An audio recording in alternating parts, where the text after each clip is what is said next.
ceases. Kaya nga po, tinawag nila yang a total complete food. Wala ka nang hahanapin pa. Ay, grabe. Grabe, tama, di ba? Now, grabe po talaga. Kaya ako po, as of today, amazed na amazed po ako sa product. Na-amazed po ako, grabe po yan. Ito po maganda. Bago po nalaman ng mga scientists na maganda ang barley, matagal na po ang barley sinabi sa atin. Saan? Sinabi po yan sa Bible. Allow me to quote, sabi po sa Old Testament, sa Deuteronomy 8:7 and 9, "For the Lord God is bringing you into a good land, a land full of wheat and barley, milk and honey, in which you will lack nothing." Wala ka nang hahanapin pa. Tama po? Kahit ang tao ngayon, masyado nang hanap ng iba. Kain ng bayawak, kain ng buhaya, kain ng ahas, tama po? Pati cobra ngayon, iniinom na. Kung meron ka nito, wala kang talo. Tama po, di ba? So, grabe, no? Ito maganda. Paano sa New Testament? Na-mention din po yan. Sa John 6:1-14, feeding of 5,000 people with 2 fish and 5 barley loaves. Si Jesus Christ mismo nagpadami ng barley loaves kasi yan ang pagkain nila nung araw. At ang barley po, na-mention po siya sa Bible 37 times. By the way, huwag niyo pong mami-misinterpret, hindi po ito Bible study. Okay? Trivia lang po ito. Amen? Amen. Okay. Kaya lang, nung umikot ako ng Mindanao, medyo kinabahan ako. Kasi maraming Muslim. Tama po, hindi nila tinatanggap to. Iba sila Quran sila Eto maganda. Even sa Islam po, na-mention ng barley. The prophet recommend barley to cure grief of heart and ailments of the kidney. By Allah who hold my life, this remove the dirt of your abdomen as one of you remove the dirt of your face.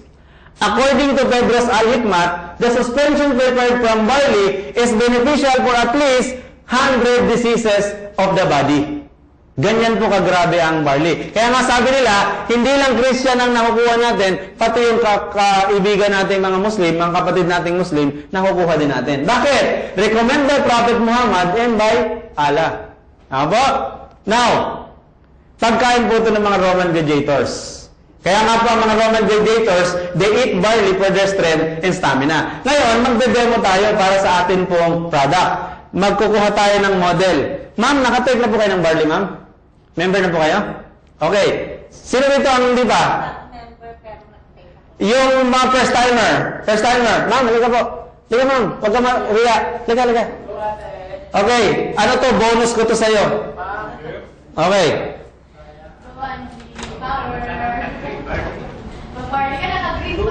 Yes.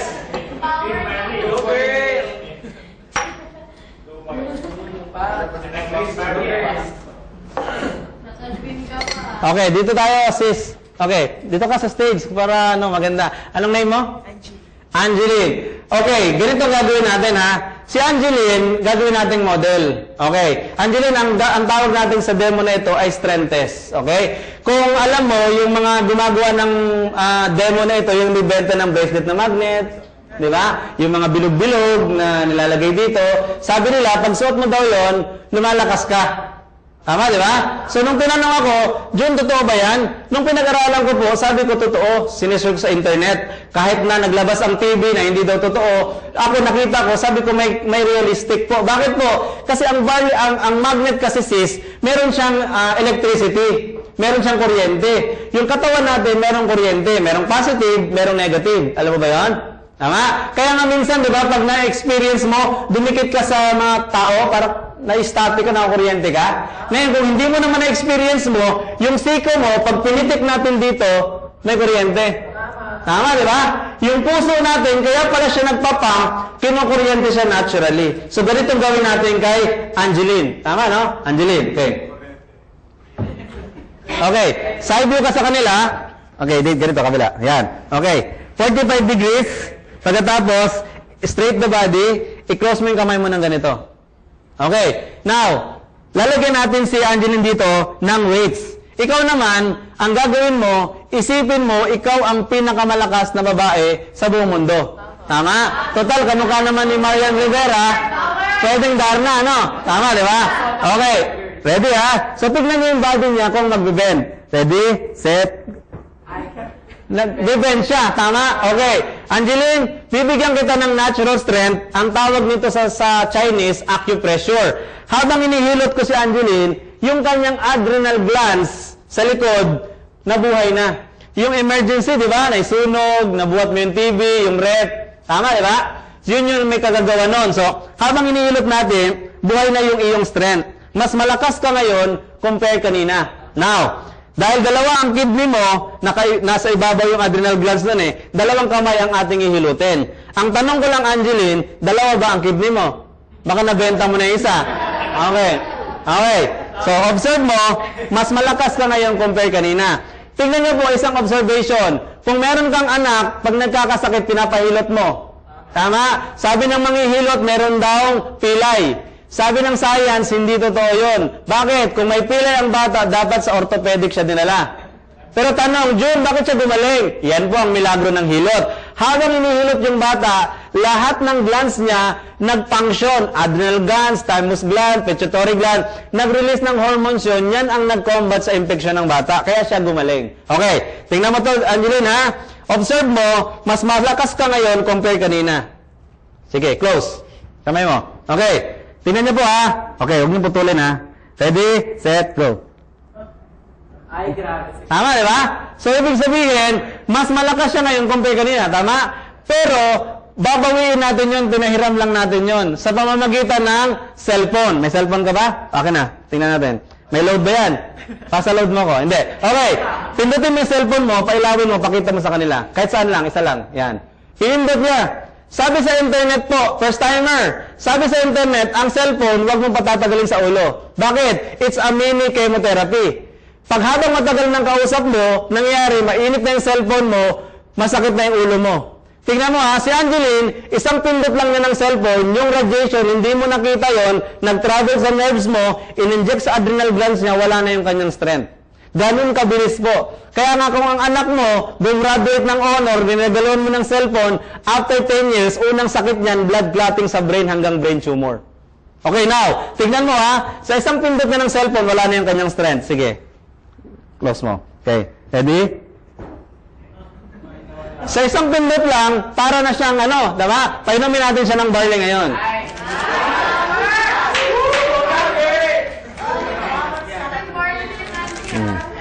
Yan. Kaya sabi ko sa inyo, pag tinawag, lapit, kasi libre ito. Sayang. Okay. Kalahati lang po, ilalagay natin for demo purposes lang. Okay. Bakit po kalahati? Kasi po, yung kalahati, akin. Yan, okay. Tingnan niyo po ang barley natin, it's chlorophyll. Ibig sabihin, hindi po yan pwedeng magbago kahit anong ilagay mo dyan. Iha, masarap ito ha. Baka akala mo mapait. Hindi. Meron siyang natural sweetener from stevia. Okay. Ano mo? Sa'yo lahat. Sarap yan. Relax lang. Huwag kang magmadali. Hindi, okay lang. Sige. Power si Angie. Okay. Bilangan natin si Angie ng 10. 1. Urong tayo ng konti. 2, 3, 4, 5, 6, 7, 8, 9, 10. Okay. Bakit ko siya binilangan ng 10? Kasi po ang barley, upo muna kayo sis. Kasi ang barley po, sa dila pa lang natin, Angeline, nag-absorb na. May mga ugat tayo doon eh. Di ba? Pag nilabas mo yung dila mo, may ugat. In-absorb na yung barley, papunta sa yung adrenal glands. Now, bakit may bangko? Kasi hawak lang ako dito. Okay? Sige, game. Ulit. Okay, wag mong putulin ha, yung kamay mo. Okay. Wag mong putulin.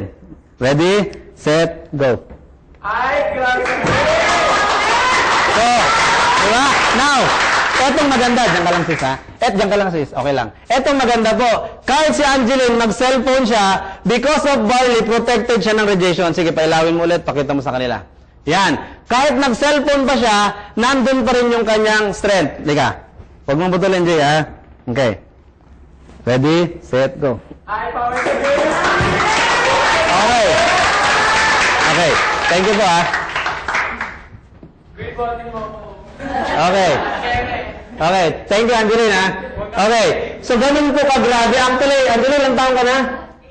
18, batang-bata. Sa totoo lang po, Pag nag-demo po ako nito, mga senior citizen, 80 anyos, 90 anyos, kaya nga po, ang laki po ng potential ng negosyo natin, yung mga matatanda, wala silang naintindihan sa pinaliwanag ko. Pero yung 80 anyos na matandang babae, nabuhat ako, yun lang nakita nila. Ang Pinoy, to see is to believe. Tama po? Pag nabuhat, wala kaming pakialam sa SOD, basta nabuhat ni Lola, bili kami niyan. Ganun po. Tama po, di ba? So yan po ang atin pong barley. Now, ganito magtrabaho ang barley. Ang barley natin is neutralizer. Ibig sabihin po, kung ano ang kulang ng katawan mo, dadagdagan niya.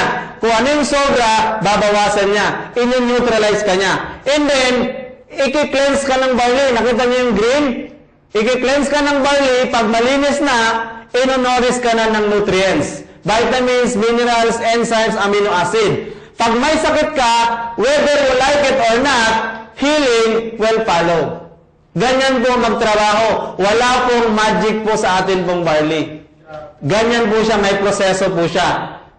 Kaya nga po sabi ni Dr. Hagiwara, barley grass is the only vegetation on earth that can supply nutritional support from birth to old age. Meaning, kahit po bata, matanda, pwedeng mag-benefit sa barley. Bakit po? Ito po ang testimony natin. Si Princess po, premature. Ang dami po niyang sakit. Na-ICU po siya ng 1 buwan. Anong nangyari? Nilabas sa ospital dahil walang pambayad. Pinatake nila, mahirap, binalik ulit sa ospital kasi mahirapang huminga. Ano pa? Ang diagnose, pneumonia. Anong ginawa ng nanay? Pinadede po ng barley. Nakita nyo? Green. Pinadede po ng barley. Anong nangyari po? 1 sachet in the morning, 1 sachet in the evening. Dahil wala na namang pera, yung 1 sachet, hinati pa sa 3. Anong nangyari po? Nag-improve yung bata, nag-heal ang blood infection, hindi na siya anemic, become more active, wala nang okay na yung difficult ng paghinga niya, and good appetite, good sleep. Ito po si Princess before, ito po siya ngayon. Po, di ba? Okay, now, bata yan yun di ba? O yung old age, o ito yung old age. Ito po si Mang Rinier, na-diagnose po ng enlargement of the heart. Ang ginawa po, nag-x-ray po, tapos pinatake ng barley for 2 months. 1 sachet in the morning, 1 sachet in the evening.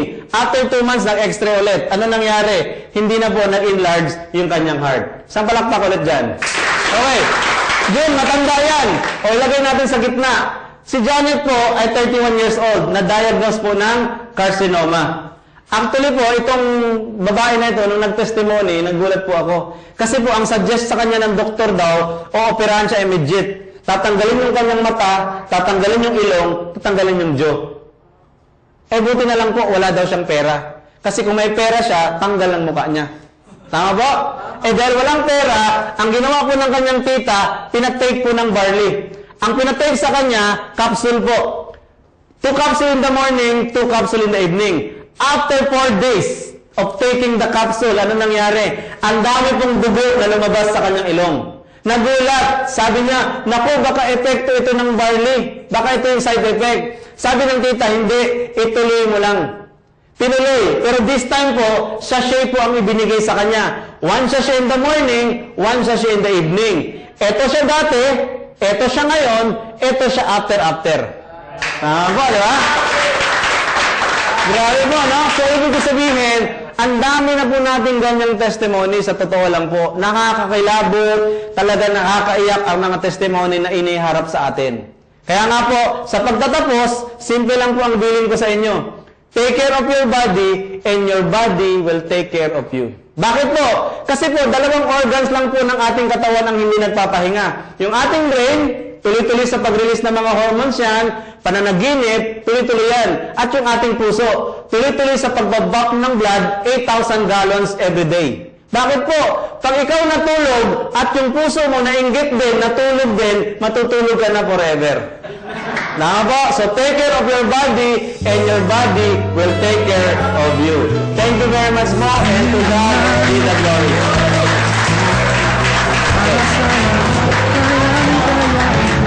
Sari-saring kwento sa pag-asenso, dati Nakatungo ngayon'y taas noo. Huwag ka lang susuko at baka ika'y